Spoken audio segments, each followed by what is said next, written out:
Teekond Suure rannavärava trammi peatusest KGB kongideni. Teekonna kogupikkus trammi peatusest on umbes 400 meetrit. Teekonna läbimiseks kulub keskmiselt 6–9 minutit.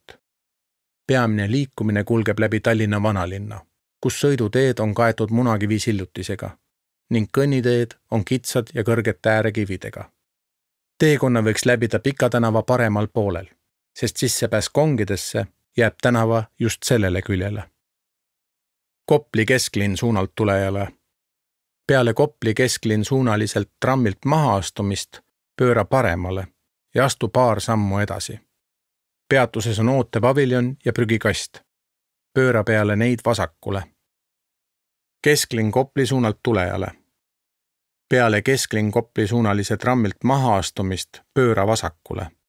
Astu 10 meetrit edasi ja pööra vasakule. Sinu ees on fooriga reguleeritud trammitee ülekäigurada. Tunneta sillutise tähistust. Ületa trammitee ja pööra uuesti vasakule. Astu mõned sammud edasi. Sinu ette jääb silindrikujuline prügikast ja ootepaviljon. Pööra enne ootepaviljoni paremale. Edasi jääb teekond mõlemalt suunalt tulijale ühtemoodi. Liigu mõnikümmend meetrit mööda vaikselt tõusvat kõnniteed, kuni jõuad Rannamäe tee reguleerimata ülekäigurajani. Pane tähele, et ülekäigu juures puudub äärekivi. Läheduses on vaid liiklusmärgi post. Teel on üks sõidurada. Ülekäik on reguleerimata. Ületa üherajaline autotee. Liigu mõnikümmend meetrit mööda kõnniteed, kuni jõuad Paksu Margareeta paekivist müürideni vasakul.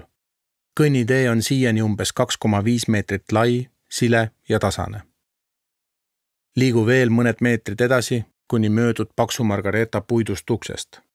Ületa Siim Pikk tänav. Paksu Margareeta vastas on Suure rannavärava paekivist krobeline müür. Müüri juures on kõnnitee erakordselt kitsas. Puudub ülekäigurada, nii et ole tee ületamisel ettevaatlik. Müüri juurest pööra vasakule. Jätka liikumist Pika tänava parempoolsel kõnniteel, mille laius on kuni 1,5 meetrit. Kõnnitee on suuremas osas kaetud betoonplaatidega, kohati aga graniitplaatidega. Siit tuleb Pagari 1 hooneni minemiseks käia umbes 300 meetrit ja ületada 4 tänavat. Kõik tänavate ristumiskohad on munakivi sillutisega. Esimesena ületad Laia tänava. Selleni jõuad peale Suurest rannaväravast möödumist. Seda saad jälgida katsudes paksu paekivi müüri krobelist pinda ning seistes erakordselt kitsal kõnnitee lõigul. Pärast värava läbimist läheb kõnnitee laiemaks ja paremal lõpeb paekivi müür. Vahetult pärast Laia tänava ületamist jääb paremale Eesti Lastekirjanduse Keskuse suur paekivist hoone. Kohe selle kõrval asub butiikhotell 3 õde, mis paikneb mitmes ühendatud keskaegses majas. Teisena ületad Tolli tänava. Selle järel möödud paremal pool asuvast hotell Regentist, luksuslikust majutusasutusest. Hotelli ees on siledad graniitplaadid. Veidi edasi jääb paremale Pikk 67, elu- ja ärihoone. Peale sellest möödumist on munakivi sillutisega autode sissesõit Oleviste kiriku hoovi. Pärast seda jõuad Oleviste kiriku juurde. Kirikuhoone jääb tänavajoonest mõnevõrra eemale. Sinust paremal on kõrgel paekivi alusel metallpiirdega kirikuaed. Peale kirikuaiast möödumist tuleb ületada Oleviste tänav. Siin on kõnnitee äär madalam, mis läheb sujuvalt üle munakivi sillutiseks. Kui oled Oleviste tänava ületanud, jääb sinu kõrvale paremale Siseministeeriumi suur paekivist hoone. Viimane tänavaületus enne sihtkohta on Pagari tänav. Peale seda jõuadki paremat kätt asuva Pagari 1 hooneni. Õige koha tunned ära sissepääsu ees maas oleva metallplaadi järgi.